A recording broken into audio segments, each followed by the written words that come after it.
They traded him at his lowest point. Injuries, doubt, and a team that stopped believing in him.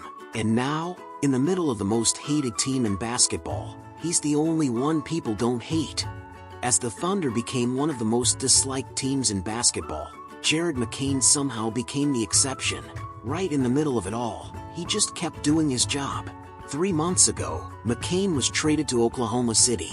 At the time, Philadelphia media viewed it as a classic sell-high move.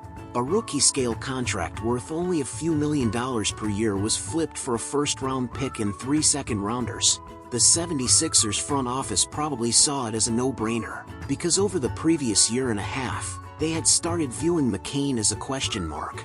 On draft night in 2024, the Philadelphia 76ers selected him with the 16th overall pick.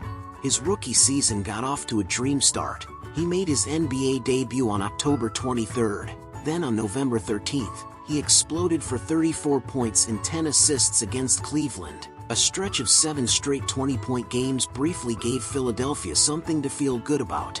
Then came a devastating meniscus tear. His rookie season was over before it had truly begun. But the setbacks weren't over. After a long rehabilitation process, just as McCain was preparing to return, he suffered a torn ligament in his right thumb before training camp last September. His return got pushed back yet again.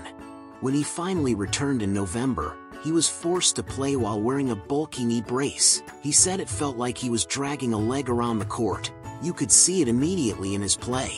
In his first 3 games back, he went 0 for 9 from the field and failed to score a single point. Soon afterward, he was assigned to the G League. Although he was later recalled for a brief stint, his season averages had fallen to just 6.6 points per game while shooting 38.5% from the field. It wasn't until January that McCain finally began to regain his rhythm. By then, the 76ers' patience was starting to wear thin. With rookie VJ Edgecombe emerging and Tyrese Maxey continuing to thrive, there simply wasn't much room left for McCain in Philadelphia's backcourt. And if he was only going to be a 15-minute-a-night backup, signing a veteran was a much easier answer than waiting for him to develop. So when his shooting touch finally returned after coming back from injury, Philadelphia found a team willing to pay first-round value while also helping the organization reduce its tax bill. From the organization's perspective, the move made perfect sense. For McCain, though, being woken up in the middle of the night by a phone call telling him he had been traded was painful, but that was all he said about it. He never complained, he just kept betting on himself. And when that confidence arrived in Oklahoma City, it was exactly what the Thunder needed. At the time, Shai Gilgeous-Alexander was sidelined with an oblique injury and wouldn't be reevaluated until after All-Star Weekend. Jalen Williams and A.J. Mitchell were also missing time with injuries. The Thunder's backcourt depth was suddenly paper-thin.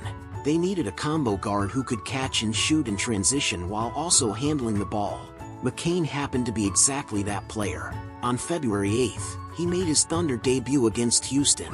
He scored 5 points in 14 minutes and posted a +12. Nothing flashy, but you could already see how well he moved without the ball and how confident he was taking shots. Then things started to click. Over the final stretch of the regular season, he averaged 10.4 points per game while shooting 39.1% from 3. In the first round of the playoffs against the Lakers, he knocked down 12 of his 19 three-point attempts. Meanwhile, on the Western Conference Finals stage, clips of Hartenstein yanking Castle's braids were everywhere. Every one of Shai's leaning jumpers was dissected frame by frame. Just 2 years earlier, the Thunder had been celebrated as a small-market Cinderella story. Now they had turned into the team everyone loved to hate. People talked endlessly about a new Bad Boys Pistons storyline. They debated whether the league was deliberately turning Oklahoma City into the final villain on Victor Wembanyama's path to superstardom.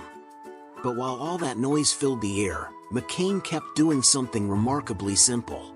He checked into the game, caught the ball, and knocked down shots. No trash talk, no taunting, no foul baiting, and no attempts to explain himself. In Game 3, with J-Dub out and Mitchell briefly leaving due to injury, McCain played 27 minutes off the bench. He went 10 for 21 from the field, scored 24 points, and finished with a game-high +28. His three-point shot wasn't falling. He made only 2 of 10 attempts, so instead, he attacked the paint and scored 16 points inside, helping keep the team afloat.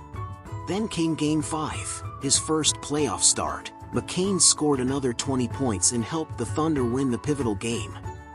Afterward, reporters asked him about all the criticism surrounding Oklahoma City. He never took the bait. His answers were always about the next possession, the next game, the next action in the playbook. While everyone else argued about everything, McCain remained completely locked in, focused on basketball, always ready when his number was called.